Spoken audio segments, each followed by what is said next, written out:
Buenas, estimados estudiantes de intervención psicosocial. Vamos a ver a continuación el inicio de nuestra segunda unidad virtual, la cual básicamente toma como temática una herramienta de la intervención psicosocial que consideramos de mucha importancia para las acciones de intervención psicosocial que debemos realizar. Y esta herramienta es nada menos que el grupo como un recurso que va a ser nuestro aliado en las intervenciones psicosociales, tomando en cuenta que consideramos a un grupo como una reunión de dos o más personas, desde dos personas hasta, podríamos decir, los grupos psicosociales o de contacto directo que alcanzan hasta las 15, incluso 20 personas, ¿no? Después también vamos a tener luego a los grupos grandes. Pero nosotros en nuestra materia nos vamos a ocupar sobre todo de los diferentes fenómenos que acompañan justamente a este objeto de estudio y esta herramienta de las intervenciones psicosociales, que es el grupo pequeño o el grupo psicosocial, o sea, el grupo de personas que reunidas juntas tienen una interacción directa cara a cara y que pueden, podríamos decir, ubicarse en un círculo o un semicírculo. Bien, vamos a pasar entonces a explicar algunas de las características de esta herramienta, que también constituye un fenómeno psicosocial que siempre ha concitado la atención de los diferentes estudiosos de las ciencias sociales por todos los fenómenos que suelen ocurrir cuando la gente interactúa por un tiempo en estos grupos pequeños. Bien, en primer término vamos a señalar que el grupo es un elemento fundamental o un recurso también de la socialización humana. Por lo tanto, como decíamos, es un elemento fundamental en el mundo social en el que nos desarrollamos. Por lo tanto, el grupo no es de ninguna manera un elemento artificial, sino todo lo contrario, es para nosotros una experiencia muy natural que nos ha acompañado desde que hemos nacido. Por lo tanto, su uso en el campo social implica utilizar un recurso propio del desarrollo humano. A partir de todo esto también es importante señalar de que el ser humano ha de ser considerado y es considerado un sujeto social, un sujeto gregario, quiere decir un sujeto de grupos. Esta afirmación tiene enormes implicaciones ontológicas porque hacen relación al ser mismo del sujeto humano. Y respecto de él vamos a señalar lo siguiente. Las ciencias sociales, y entre ellas la psicología, van a considerar a este ser humano, como señalamos, un sujeto social, un sujeto de grupos o sujeto gregario, en virtud de que es un ser que se estructura en una relación con otros, es un ser que no sobrevive aislado, es un ser que además en esta interacción con otros en un grupo desarrolla una cultura, es además un sujeto que pertenece a distintos grupos, entre ellos a los grupos étnicos, grupos de nacimiento, grupos de referencia, etc. Por otro lado, el ser humano es un ser, un sujeto afectado en su conducta por los significados del lenguaje. Es un ser que básicamente sobre todo genera sentidos, significados, y ellos van a afectar su comportamiento, su conducta y su relación con los demás. Por último, se dice también que este ser es un ser dotado de reflexividad, pues es el único que puede tomarse a sí mismo como objeto de estudio, como objeto de observación. Puede reflexionar consigo mismo, observarse, evaluarse, etc. Estas características van a significar que el ser humano en la vida social, en la vida de grupos con otros iguales, construye sentidos socialmente compartidos. es decir, construye realidades sociales, ¿no? O construcciones sociales. Estas construcciones sociales son básicamente compartidas con los demás y se van transformando en acuerdos sociales sobre significaciones compartidas relativas a hechos significativos para la convivencia social. Estamos hablando, por supuesto, aquí de las prácticas culturales que constituyen, podríamos decir, parte de una realidad intersubjetiva que solo es posible gracias a la vida en grupo. A partir de todo esto es posible también señalar de que la psicología no cree más en el hombre aislado, en el hombre compuesto o dotado por funciones podríamos decir, separables, como memoria, percepción, etcétera, como tal vez antes lo hacía. Por otro lado, más bien la psicología considera a los fenómenos psicológicos derivados de las relaciones e interacciones entre el ser humano con situaciones que comparte con otros sujetos. Ahora, también es importante precisar lo que vamos a entender por psicosocial. Es decir, hay varias maneras de definir esto, pero nosotros vamos a introducir aquí una que vamos a compartir durante toda la materia y que tiene una profunda raíz histórico-cultural. Para nosotros, para esta asignatura, lo psicosocial implica ante todo un principio que ya fue señalado por Vygotsky, quien nos dice que lo social genera psiquismo.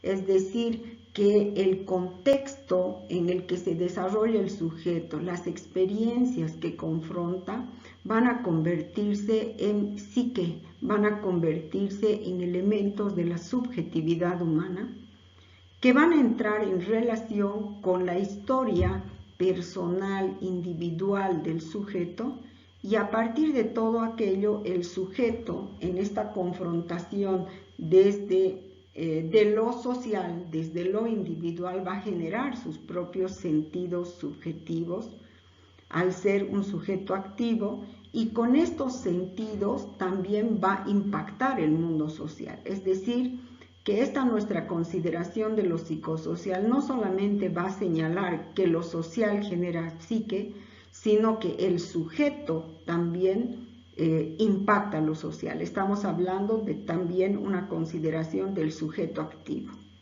Bien, entonces es una relación recursiva que supera concepciones que han considerado al ser humano a partir, por ejemplo, del construccionismo social de los años 80, que el sujeto podría también ser reducido a un epifenómeno de los discursos sociales. No, el sujeto es un sujeto activo que transforma los hechos sociales en configuraciones singulares, acorde a componentes propios, ¿no es cierto?, que vienen de su experiencia, de su fantasía, de sus relaciones vinculares. Bien, entonces decíamos, una relación recursiva entre contexto y sujeto, sujeto y contexto. Ahora bien, volviendo al grupo, una vez que hemos considerado lo psicosocial, el grupo es, podríamos decir, un elemento, un fenómeno, en realidad un fenómeno social que para ser comprendido en la complejidad de los procesos que se realizan o que ocurren al interior de él, no es suficiente con conocimientos de la psicología clínica, la psicología social, que son tremendamente importantes para entender los fenómenos grupales, sino que va a ser incluso necesario que nosotros recolectemos conocimientos de la antropología, de la educación, de la sociología, de la comunicación, para poder entender los fenómenos de grupo. Por lo tanto, estudiar los grupos exige que nosotros recurramos a todas estas ciencias y disciplinas, ¿no?, para realmente poder comprender los fenómenos grupales. Ahora, en el estudio de los grupos hay varios, podríamos decir, modelos para estudiarlos. Uno de ellos es hacer un estudio evolutivo histórico de los grupos. Y siguiendo un criterio temporal, básicamente se habla de 4 enfoques que, digamos, se han ido sosteniendo en diferentes momentos a partir sobre todo de los inicios del siglo XX. En un primer momento, por ejemplo, se habla de un enfoque al que se lo ha llamado enfoque de mente de grupo. Este enfoque podríamos decir que se desarrolla desde fines del siglo XIX hasta principios del siglo XX. Sus representantes son los pioneros en el estudio formal de los grupos. Tenemos a Le Bon, a Sigmund Freud, a Durkheim, quienes ya van a reconocer la existencia de fenómenos grupales y van a hablar de una mente grupal que incluso actúa por encima de los miembros que componen el grupo, o en este caso el objeto de ellos de estudio era la masa, la muchedumbre, ¿no? Y en la cual ya se hablaba de que existía un contagio mental, es decir, un fenómeno que básicamente trataba de explicar ese comportamiento tan singular de la muchedumbre, del sujeto en la masa o del sujeto en el grupo, que se diferenciaba a veces de la conducta individual, ¿no? Esto lo estudia con detalle Sigmund Freud en esta obra clásica de mucha importancia que es Psicología de Masas y Análisis del Yo de 1921, donde en la cual Freud hace uno de sus planteamientos más importantes, que son también uno de los pilares del psicoanálisis, en la cual afirma que la psicología individual es desde un inicio psicología social, reconociendo que el ser humano es un ser social que se estructura, que desarrolla siempre en relación con otro de su misma especie. Un segundo enfoque, a continuación de esto, del que acabamos de señalar, se lo ha llamado postura de individuo de reacción. Este enfoque más o menos se desarrolla en los años 20, uno de sus representantes es Allport. Esta postura, este enfoque, no va a reconocer al grupo como podríamos decir, como un fenómeno social singular, sino simplemente lo va a reconocer como una suma de individuos, como una reunión de individuos. De tal manera que este enfoque no logra explicar satisfactoriamente los fenómenos de grupo, como el que acabamos de señalar, aquel que Freud, que Le Bon llamaron contagio mental, ¿no? Y que Freud, por supuesto, lo va a explicar a principios del siglo XX, tomando como base el fenómeno de la identificación. Volviendo a este enfoque de Allport, ¿no?, que no reconoce al grupo como una entidad, como un fenómeno en sí mismo, sino solo una reunión de individuos, se considera que explicita lo que se ha considerado un punto muerto en el estudio de los grupos, ¿no?, desde las ciencias sociales y la psicología. Por otro lado, ya a continuación se reconoce un tercer enfoque que se desarrolla en los años 30 y 40, enfoque al que se le ha llamado realidad de los grupos. Es, podríamos decir, la etapa tal vez más importante y floreciente del estudio de los grupos. Son parte de este enfoque Kurt Lewin, Sherif, Ash, quienes van a reconocer las propiedades de los grupos, que lo van a ver además como un fenómeno social digno de estudio en el cual ocurren fenómenos singulares. Ellos reconocen que en el grupo pueden percibirse propiedades intelectuales, por ejemplo, se van a reconocer que en los grupos se logran aprendizajes, hay una memoria de grupo, etcétera, ¿no? Hay propiedades emocionales, van a reconocer, sobre todo Lewin va a hacer mucho énfasis en esto de las emociones y la tremenda importancia que tienen las emociones en la constitución de los grupos y en los fenómenos grupales, así como propiedades interaccionales que van a diferenciar a los grupos. De hecho, los grupos son agrupaciones, conjuntos de personas en las cuales las personas están en interrelación.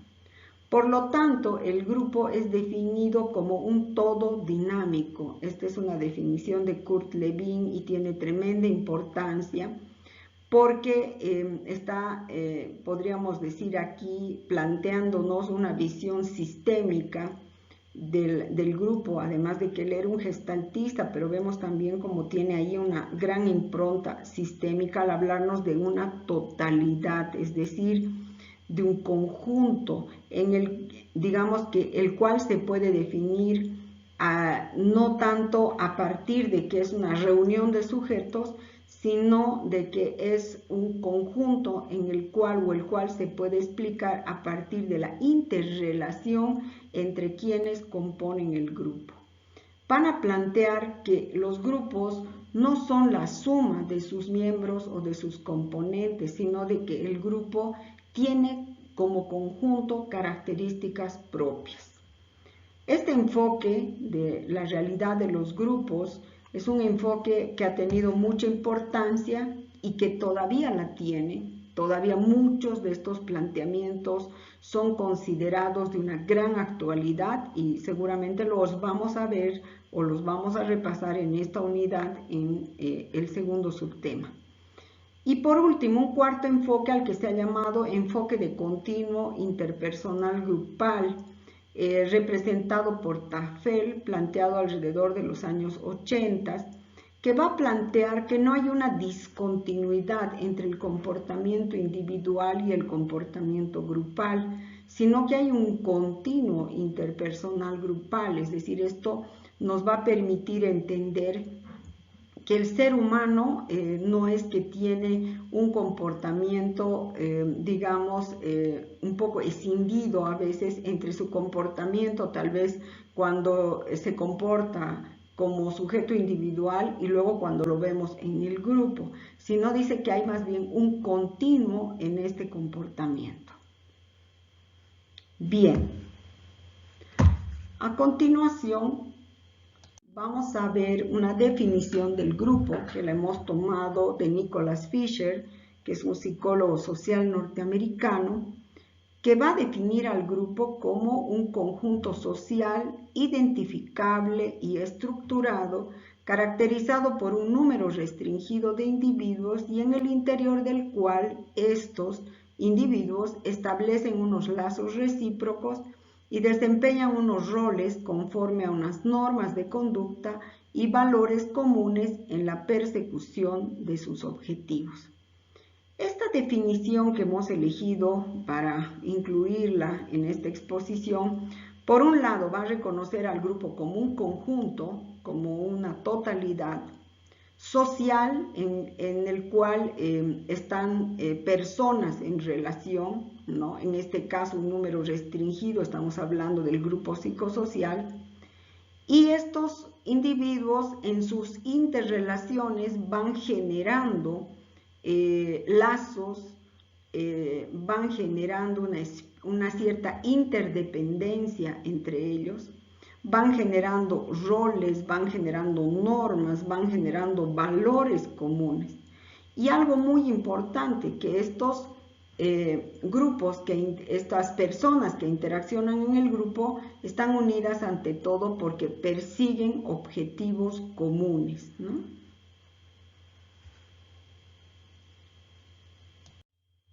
Ahora, es importante tener clara una diferencia entre lo que es una multitud y lo que es un grupo. La multitud será una reunión de sujetos sin interrelación entre ellos. Por ejemplo, una reunión de sujetos curiosos alrededor de un accidente. En cambio, el grupo es un conjunto de personas interrelacionadas entre sí que van generando además un fenómeno de interdependencia, que reconocen su pertenencia al grupo y al mismo tiempo son reconocidas por los demás integrantes.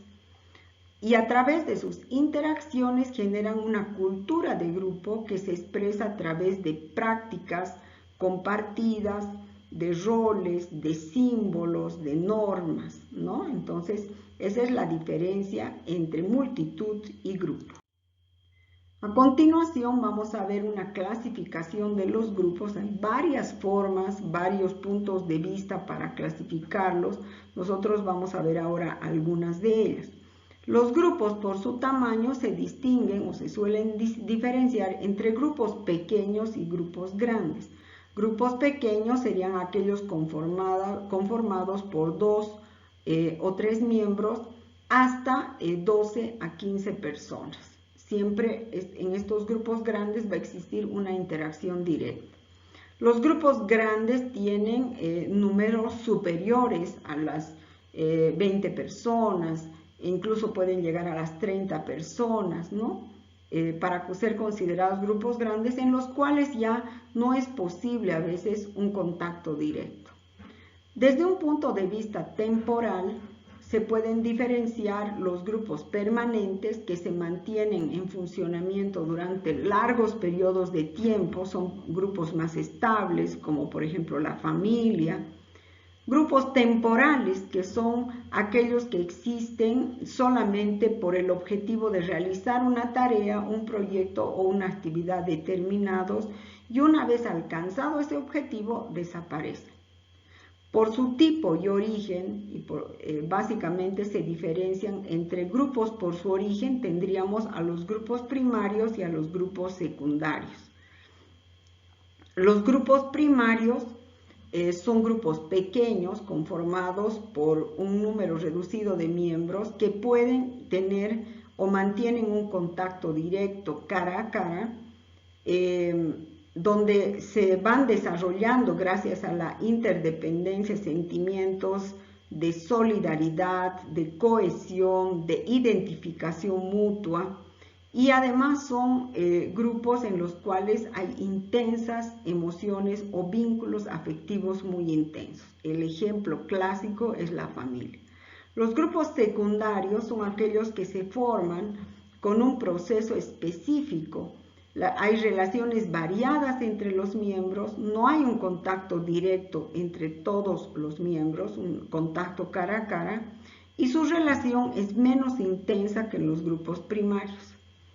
Por otro lado, los grupos por su pertenencia son los grupos de pertenencia a los cuales pertenecen los miembros desde su nacimiento, por ejemplo, la familia, y los grupos de referencia, que son aquellos grupos que son de alguna manera elegidos por el sujeto para adherirse a ellos, para hacerse parte de ellos, con el objetivo de que estos grupos sean una referencia de su identidad, ¿no? Entonces, por ejemplo, no sé, buscar pertenecer al grupo de Rotarios, el sujeto lo hace para buscar que estas características de la cultura de este grupo, por ejemplo, sea una referencia, ¿no? Para que él se pueda distinguir, digamos, de otros sujetos. Otra forma de clasificarlos es por su nivel de formalidad. Se los diferencia entre grupos formales que poseen un carácter racional y planificador, de grupos informales que tienen un carácter más espontáneo, más informal, y son grupos más orientados a la satisfacción de las necesidades de sus miembros. Por el origen de su formación están los grupos naturales y los grupos artificiales. Los grupos naturales, que son aquellos que existen a partir de un proceso espontáneo, y los grupos artificiales o experienciales, que son aquellos que se constituyen en función de los objetivos de una intención específica, son grupos creados para cierta ocasión. Y por último, en función de sus ámbitos de aplicación, se hablan de grupos en el contexto organizacional, grupos en el ámbito clínico, grupos en el campo de la educación, grupos en la intervención social y comunitaria. Luego también van a ser muy populares los equipos deportivos como grupos que han merecido bastante estudio. Los jurados como grupos también han sido motivo de mucho estudio para lograr comprender fenómenos grupales, y los grupos en el campo militar. Esto implica, ¿no?, que por su gran versatilidad los grupos se aplican a una variedad de contextos. Bien, con esto hemos introducido el conocimiento, o podríamos decir más bien un repaso sobre lo que son los grupos, lo que es el grupo como herramienta psicosocial. Y vamos a ver en nuestra otra exposición, vamos a ver básicamente 3 modelos teóricos que se hacen un estudio de los grupos, cada uno de los cuales ha hecho importantes aportes para lograr una inteligencia de este fenómeno social que es el grupo. Gracias.